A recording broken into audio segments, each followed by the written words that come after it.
Headshot. Let's go, baby.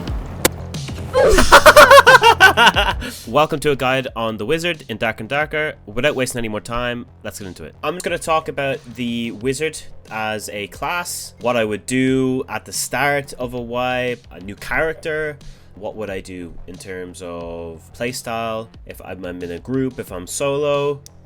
So starting off with the class and just the perks and skills, I'm going to assume that you're starting off in level 1. You're going to start with this in here anyway. I've never taken this out. I don't see why you would take this out. This is magic damage bonus by 5%. Pretty much a must. When you start off, you might find it difficult. Obviously, you're not going to have money, so you're probably not going to be able to buy knowledge gear anyway. If you really feel like you need knowledge to get yourself over the threshold for your spells, then I would suggest maybe putting Sage in when you're level 5. If not, and you're starting to use different spells, I personally would probably go with Fire Mastery. Then I would follow that up Melt, so they can go for the synergy with the two. Or based off your build, if you would prefer, you can go for Arcane instead of Fire. But my build is Fire Mastery, Melt, and it is Quick Chant. These are two utilities, and these are your buffs for your damage, essentially. So casting spell, if you get the right gear, you're going to be able to cast Fireball, Chain Lightning pretty quickly. So yeah, definitely recommend.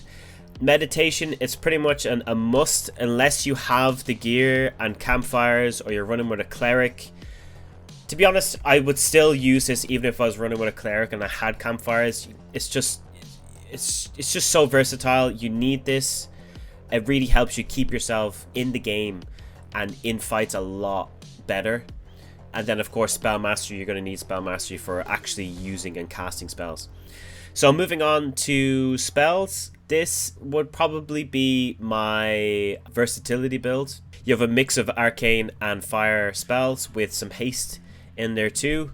How you would do this is you would ignite yourself, your barb who's in the melee fight, you ignite them, you haste them, and just as they're opening a door, you would invis them, and it's basically like a stealth bomber. They just run in and they're in the person's face before the other person even knows it. It's amazing. To keep yourself in the fight, I would use Fireball. Maybe if someone is if they're trying to hide around a corner, if they've just closed the door and no one's close by and you want to keep pressure up, I would use Fireball to either break down the door and or slash use it to hit them if they're hiding around a corner and you know they're in there. Magic missiles, you need to stand still while casting it. It's good for PvE, maybe not good for PvP, based off the fact that I've been caught out by rangers and rogues just because I had to stand still to cast this. It is good damage, especially if you have the arcane feedback and arcane mastery skills to go with it. Personally, I would rather use Chain Lightning if you have the gear. It's pretty quick cast time if you have the skills for it. It's crazy good. You're probably watching a clip right now of me actually using a barb as a Tesla coil to send out other Chain Lightnings to the enemy while he runs in completely buffed up. Why would I do that? Because barbs use and have a perk that allow them to receive less magic damage. In terms of other skills, it's up to you. I've been doing some testing with slow. It is good, but personally, like slow and haste are pretty much the same thing. I would rather take haste because I'm normally running in a group.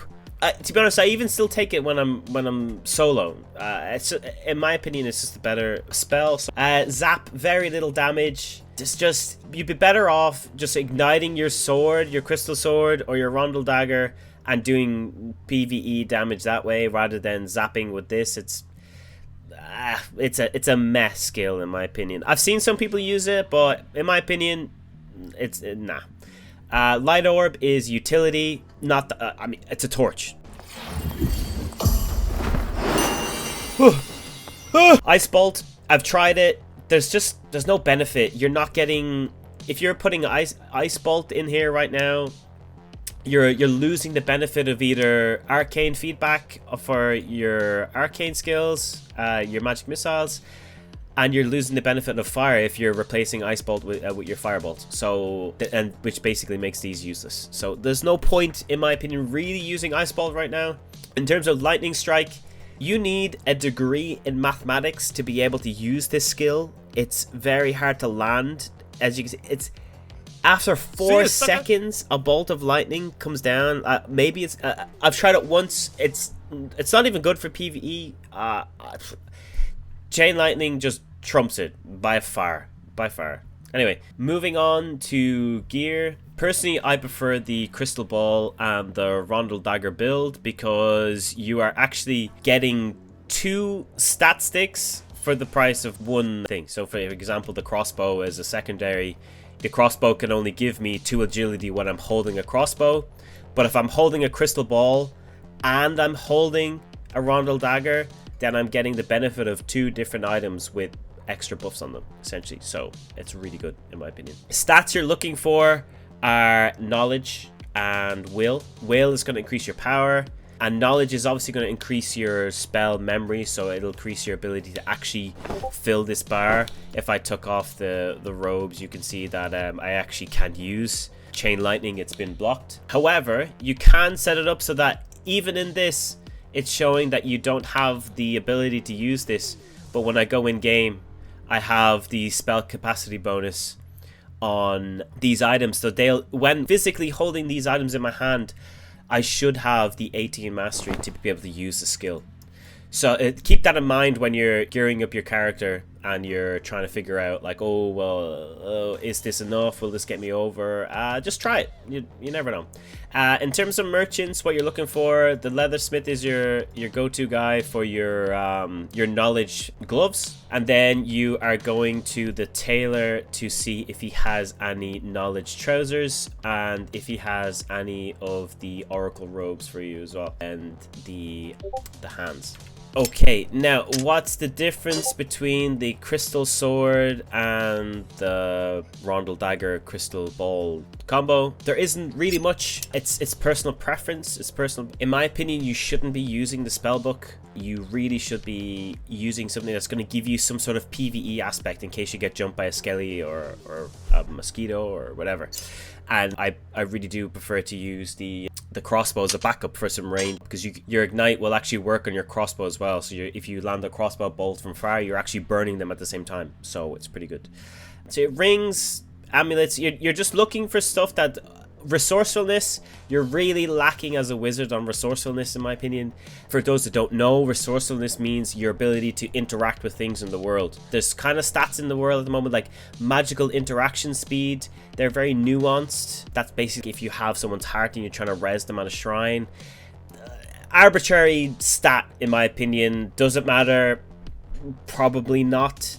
You're more looking for your magic pen, your magic damage, your buff duration bonus, those kind of stats. That's what you're looking for. Physical healing is going to benefit you from your bandages and your healing pots. In terms of utility, obviously you're going to use the torches. If you can, grab a campfire. If you're, say, you've just meditated and you still need to get yourself over the bar, or you have friends who need healing as well, or a cleric that needs their skills back. The cleric can't meditate, so they need the campfire. So it's just good to have this if you can spare the extra cash. In terms of healing, I would personally go for 2 stacks of bandages and the healing potions, 3 stacks of each. I would use the lesser versions of the bandages. In my opinion, they're just better HP per price. It's 10 HP for 5 gold, or for 3 times the price you get an extra 5 HP. Not worth it, in my opinion. Same goes for alchemy. You have 15 HP for 6, or 19 HP for 18. It's just a no-brainer, really. There's no point. There's no point, really. That's about wraps up my guide, guys. Thanks so much for staying the whole way through the video. I really appreciate it. If you like these kind of things, please stick around. Please hit the subscribe button or hit the like button if you feel like it deserves it. I appreciate you taking the time to check out this video, and I'll see you in the next one. Subscribe.